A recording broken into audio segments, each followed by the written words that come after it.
It was well past midnight when Elvis Presley walked into the studio, long after the city had gone quiet. The neon lights outside flickered against the glass, casting faint reflections across the empty control room. Nights like these weren't unusual for Elvis. He often preferred the silence, the way the world seemed to disappear when everyone else was asleep. But this night felt different.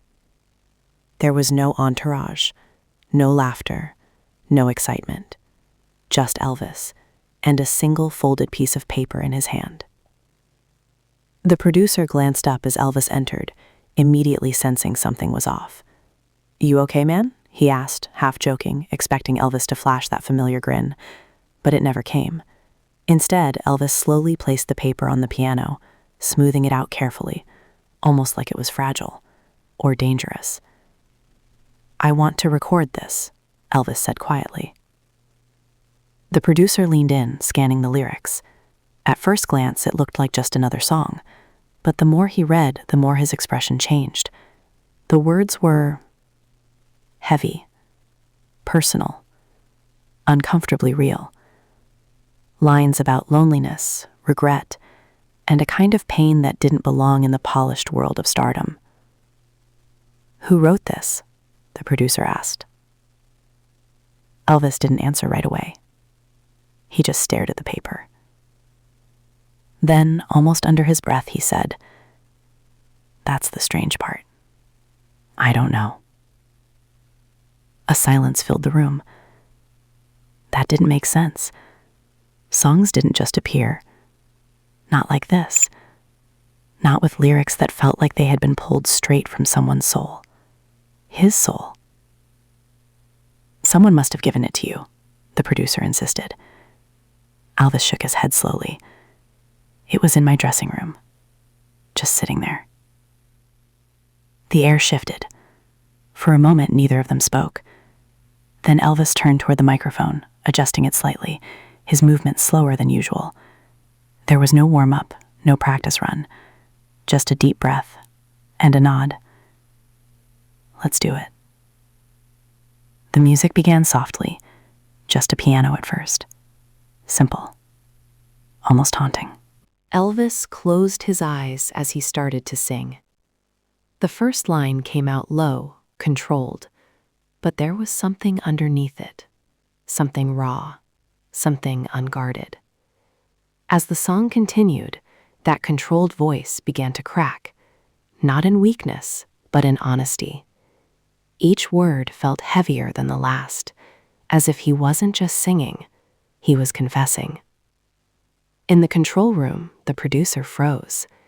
He had worked with Elvis long enough to know every shade of his voice, the charm, the power, the swagger. But this was different. This wasn't a performance. This was something else entirely. Halfway through the song, Elvis suddenly stopped. The music cut instantly. "No," he muttered, stepping back from the microphone. "Start again." They restarted. This time, he sang deeper, slower, like he was forcing himself to face something he had been running from. The lyrics seemed to hit harder now, echoing through the studio walls in a way that made the silence between lines feel unbearable. Then came a line, a single line that changed everything. Elvis's voice broke completely. Not a small crack, not a controlled imperfection. It shattered. He turned away from the microphone, breathing heavily, one hand gripping the stand as if to steady himself. For a moment, it looked like he might walk out, like he might leave the song unfinished, just another abandoned idea. But he didn't. Instead, he wiped his face quickly, not wanting anyone to notice what had just happened, even though everyone already had. "Again," he said firmly. The third take began. And this time, he didn't hold back. Every note carried weight. Every word felt like it meant more than it should. It was as if the song knew him, knew things about him that no one else did, the kind of truths that didn't belong in music. When it ended, no one moved. No one spoke. The final note faded into silence, but the feeling it left behind stayed, hanging in the air like something unfinished, or something that should never have been started. Elvis stood there, staring at the floor. The producer slowly pressed the stop button. "That was," he began, but he couldn't finish the sentence. There were no words for it. Elvis turned around, his expression unreadable. For a moment, it looked like he might say something, explain something. But instead, he walked over to the piano, picked up the piece of paper, and folded it again. "Play it, Dak," he said quietly. The tape rolled. As his own voice filled the room, something changed in his face. The confidence faded. The strength in his posture softened. It was like he was hearing the song for the first time and realizing something he hadn't before. By the time it ended, his decision was already made. "No," Elvis said. The producer blinked. "No, what?" Elvis shook his head, stepping back. "This song, it doesn't get released." The room went still. "What? Are you serious?" the producer asked, stunned. "That's one of the most powerful recordings you've ever done." Elvis didn't argue, didn't explain. He just looked at the tape machine, then away. "Lock it," he said. "Put it somewhere nobody touches it." There was a pause. "You really mean that?" Elvis nodded once. "Some things," he said slowly, "aren't meant to be heard." And with that, he turned and walked out of the studio, leaving the song behind, but not the feeling it carried. Because long after he was gone, no one in that room could shake the same thought. What exactly had Elvis just recorded? The studio stayed quiet long after Elvis Presley walked out that night. No one reached for the tape. No one made a joke to break the tension. It just sat there, spinning slightly as it slowed to a stop, like it wasn't ready to let go of what had just been captured. The producer finally exhaled, rubbing his hands over his face. "All right," he muttered, more to himself than anyone else. "You heard him. Lock it away." One of the engineers hesitated. "You really think we should?" "I mean, that song." "I know what it was," the producer cut in, his voice sharper than usual. "And I know what he said." Reluctantly, the engineer removed the reel from the machine, handling it far more carefully than any ordinary recording. It didn't feel like just another track. It felt important, heavy in a way that couldn't be explained. They placed it into a plain storage box. No label, no markings, just silence. But even as the lid closed, something about it didn't feel finished. The next morning, the studio buzzed with its usual energy, phones ringing, musicians tuning instruments, conversations echoing through the halls. Yet beneath it all, there was an unspoken tension. Word had spread. Not officially, but in studios, secrets never stayed quiet for long. "Did you hear it?" one session guitarist whispered. "They say he broke down," another replied. "No, worse. They said it didn't even sound like him." Across the room, the producer pretended not to hear any of it. He had dealt with rumors before. That was part of working with someone like Elvis. But this time, the whispers felt different. Because he had been there. He had heard it. And deep down, he knew the rumors weren't exaggerations.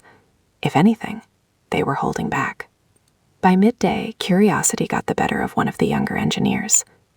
The storage room was dim, lined with shelves full of tapes. Hundreds of songs, demos, alternate takes, history, neatly stacked and cataloged. All except one. He found the unmarked box exactly where it had been placed. For a moment, he just stared at it. He remembered Elvis's voice, the way it cracked, the way the room had felt. "This is stupid," he whispered to himself. And yet, his hand still reached for it. Back in the control room, he hesitated before loading the tape. The machine clicked softly as it locked into place. For a second, he considered stopping, but curiosity won. He pressed play. At first, everything was normal. The soft piano. The faint hum of the recording, Elvis's voice, low and controlled. But then, something felt off. It wasn't obvious, not at first. Just a slight difference, a tone that didn't sit right. The engineer leaned closer. The further the song went, the heavier it became, just like the night before. But listening alone, without the presence of Elvis in the room, made it worse. The emotion didn't feel like performance anymore. It felt trapped. Then came that same line, the one that had broken him. But this time, the crack in his voice sounded different. Deeper. Longer. Almost like... The engineer quickly stopped the tape. His heart was racing. "No," he muttered. That's not possible." He rewound it, pressed play again. The line came, and once again, that same unnatural break echoed through the speakers. But now he was sure of it. There was something else in the recording. Not a second voice, not exactly, but something layered beneath it, something that didn't belong. "Turn it off." The voice behind him made him jump. The producer stood in the doorway, his expression dark. I was just," the engineer stammered. "I know what you were doing," the producer said, stepping forward and hitting the stop button himself. The room fell silent again. "You don't touch this tape," he continued, his voice low. "Not today, not tomorrow, not ever." The engineer swallowed hard. "Did you hear it too?" The producer didn't answer right away. That hesitation said everything. "Put it back," he finally said. That should have been the end of it. The tape was returned, the door was locked, orders were clear. But something had already changed, because once something like that is heard, it can't be unheard. Later that night, as the studio emptied once again, the building seemed quieter than usual. Too quiet. The night guard made his routine rounds, keys jangling softly at his side. He had worked there for years, seen all kinds of late-night sessions, strange artists, stranger behavior. But nothing ever bothered him. Until now.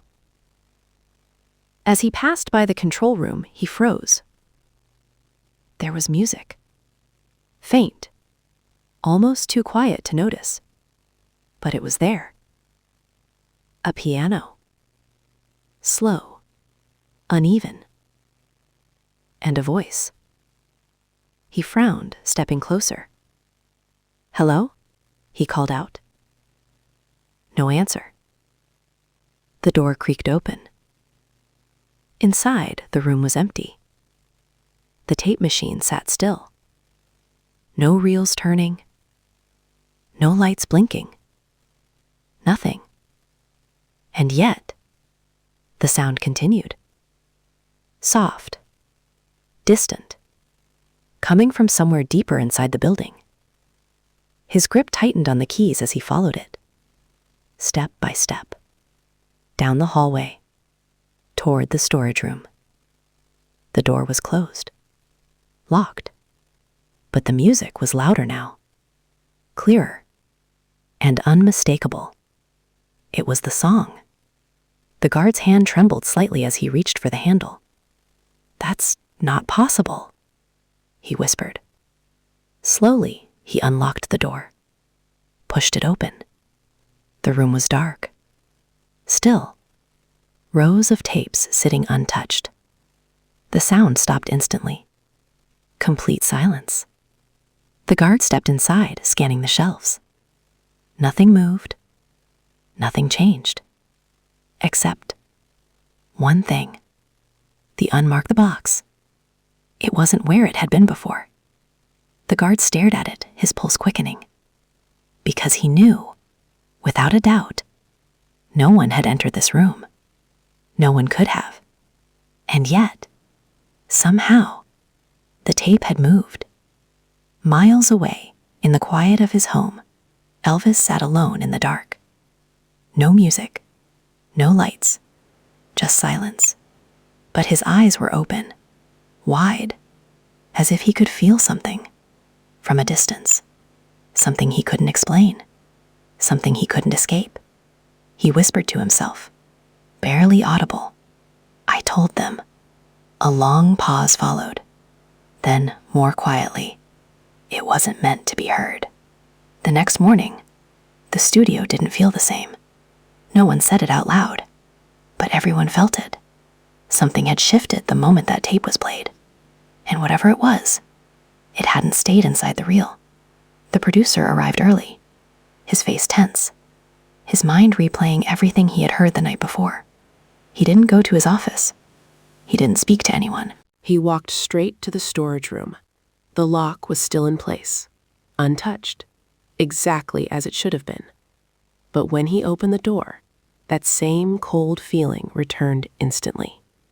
His eyes moved across the shelves until they landed on the unmarked box. It was back where it originally had been placed, perfectly aligned, as if nothing had ever happened. For a brief second, he questioned everything. Maybe the guard had imagined it. Maybe the engineer had overreacted. Maybe they all had. But deep down, he knew better. He stepped forward slowly, picked up the box, and held it in his hands. It felt heavier now, not physically, but something about it had changed, like it carried more than just a recording, like it carried a presence. He didn't open it, not yet.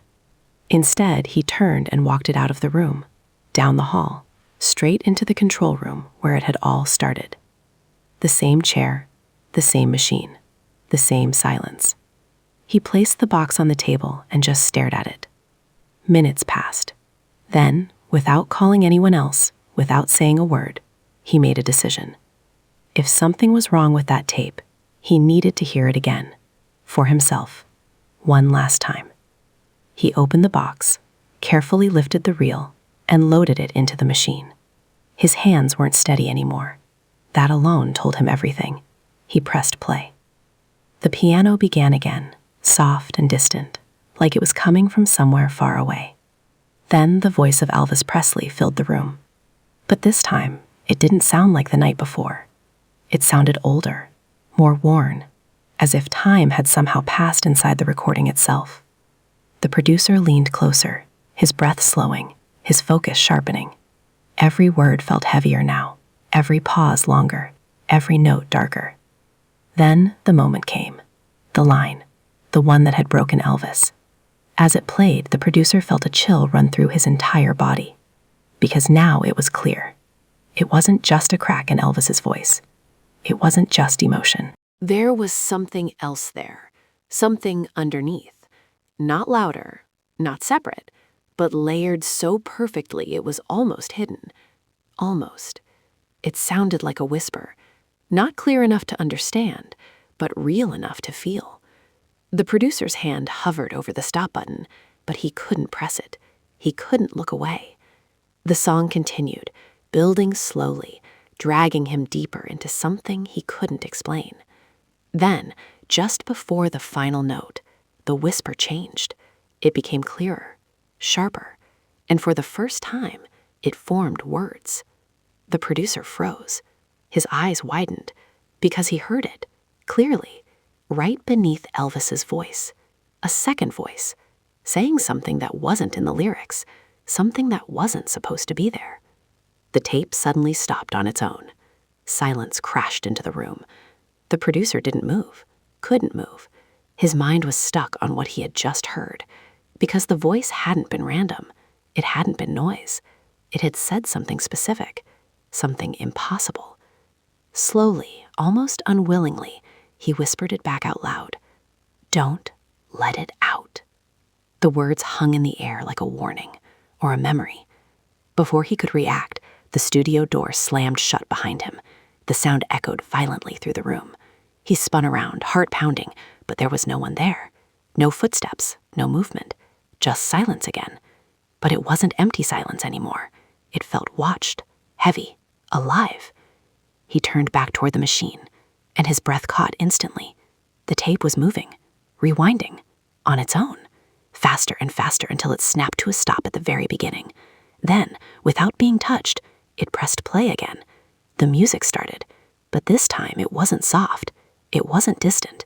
It was louder than before, stronger. And the voice didn't sound like Elvis anymore. The producer stumbled back, knocking over the chair behind him as the sound filled every corner of the room. It was wrong, completely wrong. Like the song had changed or revealed something it had been hiding. He rushed forward and yanked the power from the machine. The sound cut instantly. Silence returned, but his ears rang with what he had just heard. Shaking, he grabbed the reel, shoved it back into the box, and sealed it shut. No hesitation this time, no second thoughts. Within the hour, the tape was gone. Not archived, not stored, removed completely. Officially, it was listed as lost, unrecoverable. Just another piece of music that never made it into the world. And no one questioned it, because no one who had heard it wanted to hear it again. Days later, when Elvis Presley returned to the studio, everything was back to normal. Musicians played, people laughed, work continued. But the producer watched him closely, waiting. Eventually, Elvis walked over, calm as ever. "It's done?" he asked. The producer nodded slowly. "It's gone." Elvis held his gaze for a moment longer than usual. Then he gave a small nod. No relief, no reaction, just acceptance, as if he had already known that was the only way it could end. He turned to leave, but paused at the door. Without looking back, he said quietly, "Some songs aren't just songs." Then he walked out, and that was the last time anyone spoke about it. Years passed, the story faded, the tape was never found. But every now and then, in quiet places, in old recordings, in the spaces between sound and silence, people claimed they heard something strange, a faint piano, a broken voice, and beneath it, a whisper, not loud, not clear, but always the same, waiting, warning, don't let it out.